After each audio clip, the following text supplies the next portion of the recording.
My name is Carson, and this is Extreme E. And this is the Continental Rush. But before I can explain what this race is, let me explain what Extreme E is all about. Extreme E is a brand new type of racing that combines the perfect blend of ultimate off-roading and electric superiority.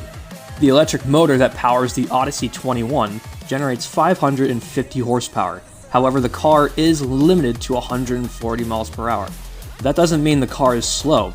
What the car loses in speed, it gains back in acceleration, handling, and braking. Simply put, the Extreme E Odyssey 21 isn't called Extreme for nothing.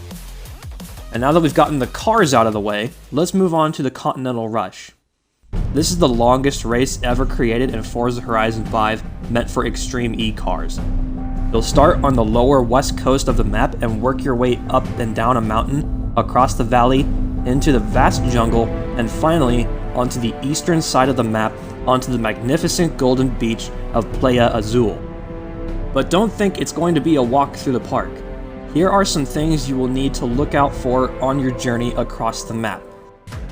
Red flag markers indicate for you to slow down because there's a sudden turn coming up. Along with flag markers, you'll also come across certain direction markers to help indicate where you'll need to go. There will also be extreme jumps and speed boosters laid out across the second half of the race. Let's take a look at one of the more tougher jumps that you will need to get across. Okay, we are on top of the volcano, driving straight down the mountain. This ramp coming up is a tricky one. You will need to drive in the center of the ramp to assure your safe landing. If you're even the slightest off-center, you'll likely miss the checkpoint or you will smash into a bunch of rocks. Once you land, you will need to continue to drive down the hill. The next of these massive jumps happens on the end of the Teotihuacan drag strip. Here, there is a Hot Wheels ramp and speed booster, courtesy of the brand new Hot Wheels DLC. Like the mountain ramp, you will need to center yourself in the middle of the ramp because just on the other edge of the jump is another Hot Wheels ramp you will need to land on. If you don't feel comfortable using either jumps, you can either go around the ramps or drive slowly across the speed booster and avoid the trees. Finally, the last of these Hot Wheels jumps happens on the edge of an uphill going across a small part of the jungle. You will need to be driving at full speed and center yourself on the ramp, maybe even slightly to the right, when jumping across to the other side. Oh yeah, I almost forgot there was one more super jump that I had to talk about. In the middle of the jungle, approaching the Wilds outpost, there will be a jump pad about 100 yards away from some waterfalls. This one is tricky. If you decide to take the jump, you need to center yourself on the jump pad or else you will not jump in the air. You will simply drive into the trees. If you decide not to take the jump, simply slow down and drive around the jump pad and follow the checkpoints. Driving extreme doesn't mean driving unsafely. Once you head up the hill, you will need to drive upstream towards the Wilds outpost, where the Continental Rush will become easier for the rest of the race.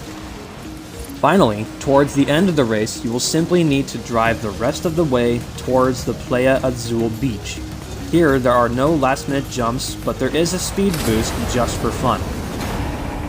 Still think this isn't enough of a challenge for you? Why not try the midnight version of the Continental Rush, where you race only in the dark?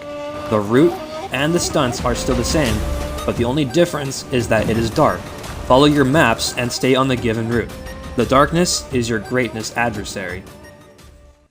The Extreme E Continental Rush combines both fun and skill usage in the best way possible. Not a lot of people appreciate Extreme E, but I do.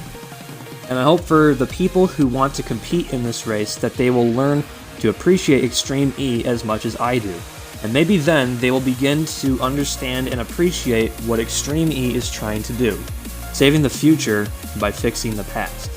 What a way to save the planet.